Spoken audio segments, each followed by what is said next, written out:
والمرسلين سيدنا ونبينا وحبيب قلوبنا وطبيب نفوسنا وشفيع ذنوبنا مولانا أبي القاسم محمد اللهم صل على محمد وآل محمد وأهل بيت الطيبين الطاهرين المعصومين المظلومين ولعنة الله على أعدائهم أجمعين من يومنا هذا إلى يوم الدين. أما بعد، فقد قال إمام علي بن الحسين الزين العابدين عليه السلام: اللهم صل على محمد وآل محمد فأما الحق والله الأكبر فإنك تعبده لا تشرك به شيئا. صلوات. اللهم صل على محمد وآل محمد. Mu'mineen, this is Alhamdulillah fourth night of Muharram, and with the grace of Allah subhanahu wa ta'ala, in these English lectures we have covered a few topics. We have touched upon the importance and blessings of Muharram. We talked about our belief and why we think that Shia Islam is the only true, complete and original Islam.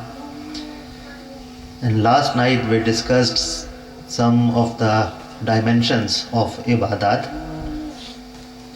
but particularly the ones which are not very often spoken about as an ibadat.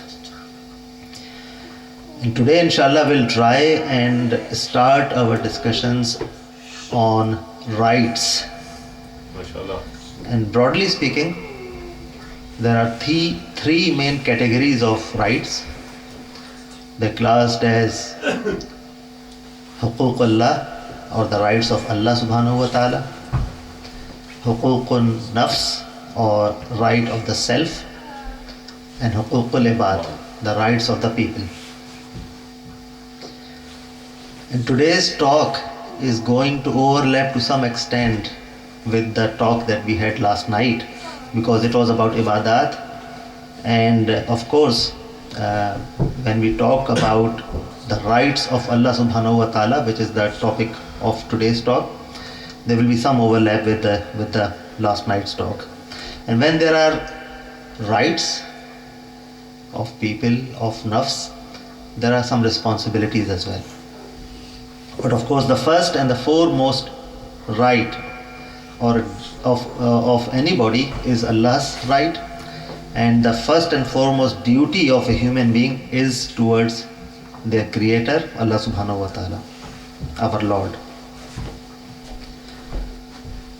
And the most important right of Allah subhanahu wa ta'ala is that we worship Him, and worship Him only.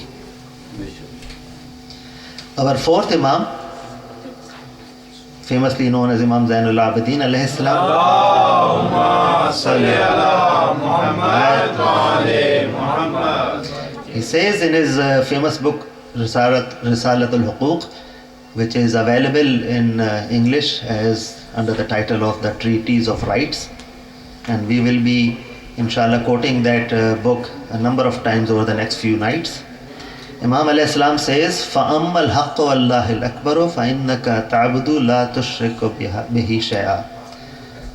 The greatest right of Allah on you is that you worship Him without associating anything or anybody with Him. Yashak. And last night we mentioned one particular ayat from Quran Pak, which is ayat number 48, surah number 6 of Surah An-Nisa. Inna Allaha la yaghfiru an yushrika bihi wa yaghfiru ma duna zalika liman yasha. Allah does not forgive the sin that you associate anybody or anything with Him, which is called shirk. And He would forgive any other sin He may wish, except shirk. So apart from that, which is the greatest sin, Allah Ta'ala might forget everything else. And this brings me, talking about Risalatul Huquq, brings me to the sub topic of books. Now I know very well that times have changed, and the trend now is to look at internet rather than books. And if it has not replaced books, it has actually replaced books in many ways. But even when you need to refer for something, you usually look at internet. I know that. But even if not for reference, even if not for reading, for blessings, every Momin's house should have some books anyway. And of course, the first one that needs to be mentioned is of course the Quran Kareem itself. It is essential.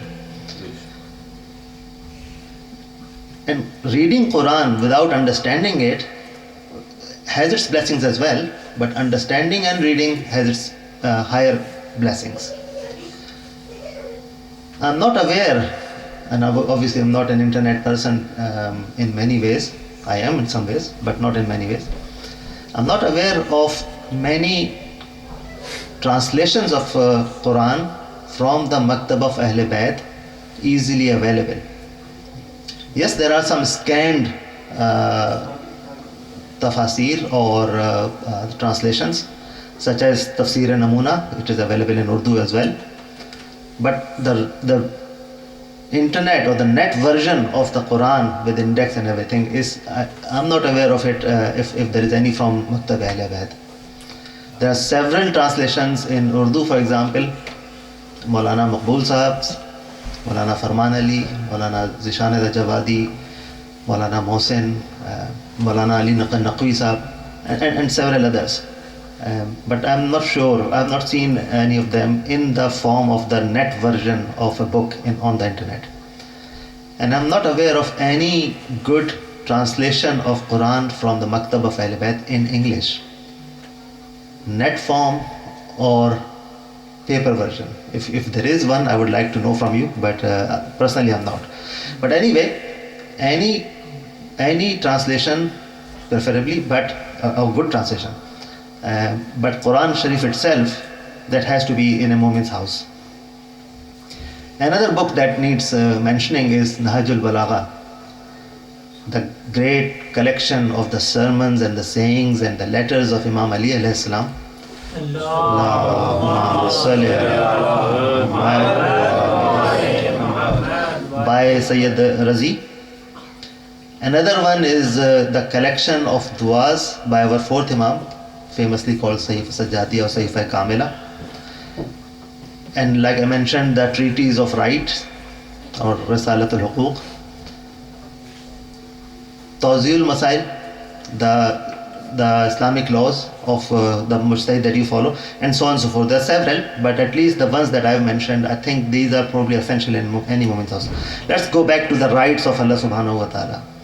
So his worship is his greatest right. But one needs to be able to do the worship properly with a pure heart and intention. And for that to be possible, one needs to know his Lord or her Lord in to some extent at least, which is called Irfan Ilahi or Marfat Ilahi. Now the levels of Irfan or Marfat can be different and have to be different. Like last night we heard from Maulana Marufi Sahab Qibla that different levels of tafakkur, there are different levels of Marifat as well. When our Maulaya Muttaqiyan, Imam Ali ibn Abi Talib alayhi salam was asked,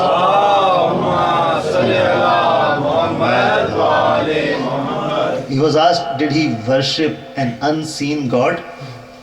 He replied, I do not worship God that I cannot see. Wow, wow, wow, mashallah. But of course we know that Allah cannot be seen.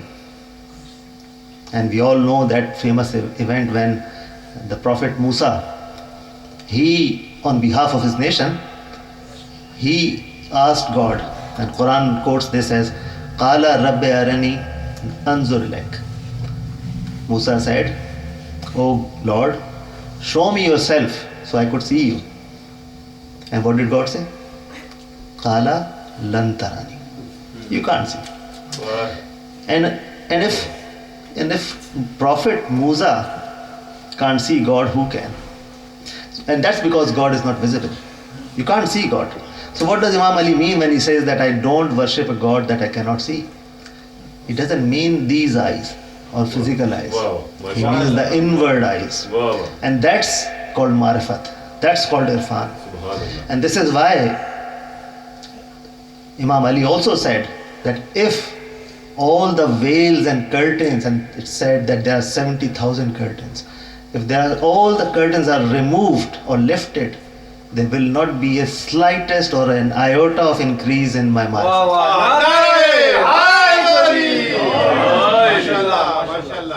And that's the peak of marifat. He obviously had the full right to say that I do not worship you, O my Allah. I do not worship you for the fear of your hell, like we said yesterday, Wow. or for the greed of your paradise. I worship you because I found you worthy of worship, Wow. worthy of my worship. Wow. MashaAllah. And the God of Ali is our God. Wow. Dio. MashaAllah. And this is also when Imam Ali stood for namaz. He dissociated himself from everything except God. And you all know the famous event when there was an arrow in his leg and they could not be removed. The only time when Rasulullah said you could remove it without him even feeling it is when he's doing namaz, Subhanallah. when he's connected directly with God Subhanallah. and nothing else. Right. Our fourth Imam is called Sayyidus Sajideen, Zainul Abidin, alayhi salatu wassalam. So he is the zenith of all the Sajideen. But he used to say that if you needed to see how the worship is done, you should have seen my dada, my grandfather worship. Wow. So quality and quantity. Salli ala Muhammad wa ali Muhammad. So Allah's right is that we know Him and worship Him. And that's why Tawheed is the first pillar of Usul Deen. And there are volumes and volumes of book on Tawheed. And a lot of work has been done. And last year we mentioned about one of the scientific theories about proving Tawheed, which is called the theory of fine tuning, which goes on, very briefly, it goes on to say that the best way to prove the existence of God is not miracles, not to say that something happened which cannot be explained by human wisdom. In fact, the very fact that this universe exists and continues to exist because it follows the very fine principles, scientific principles that Allah Ta'ala has created for this universe to exist, and the slightest deviation from those principles will result in extinction of the universe.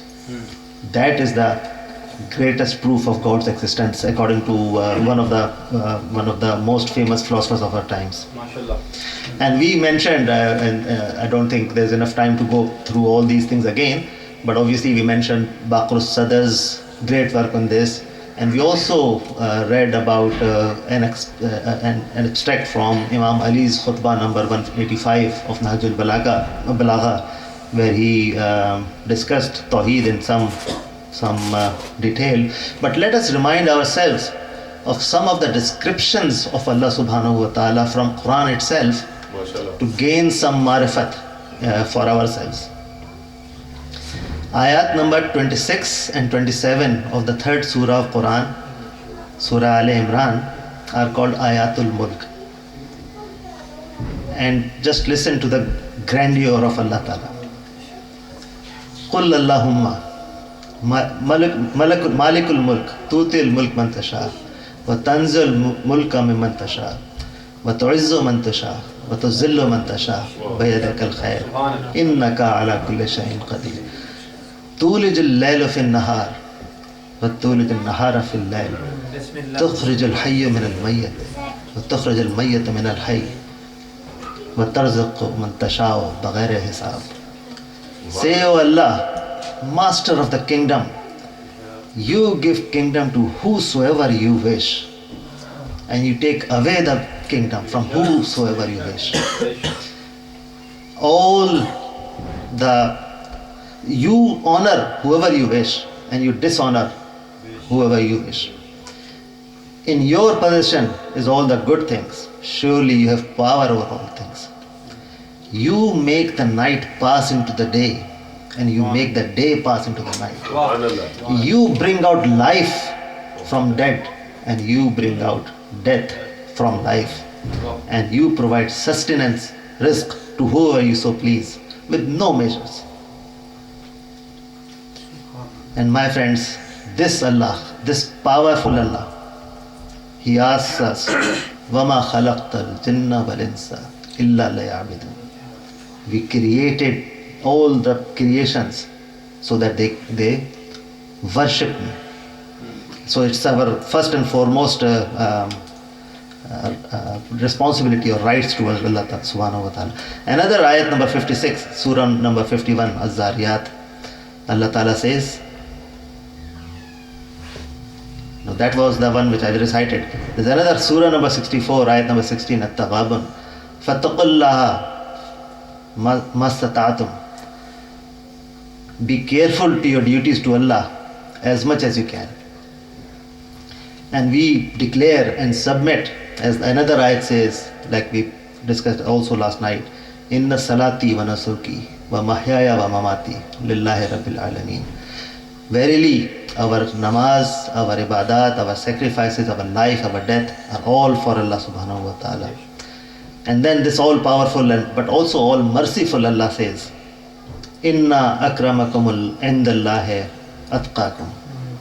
Verily the most honorable among you is the one who is the most pious among you. May Allah Ta'ala give us the tawfiq to gain His right and do His ibadat with some irfan, at least some irfan. Wassalamu alaikum wa rahmatullahi wa barakatuh. Allahumma salli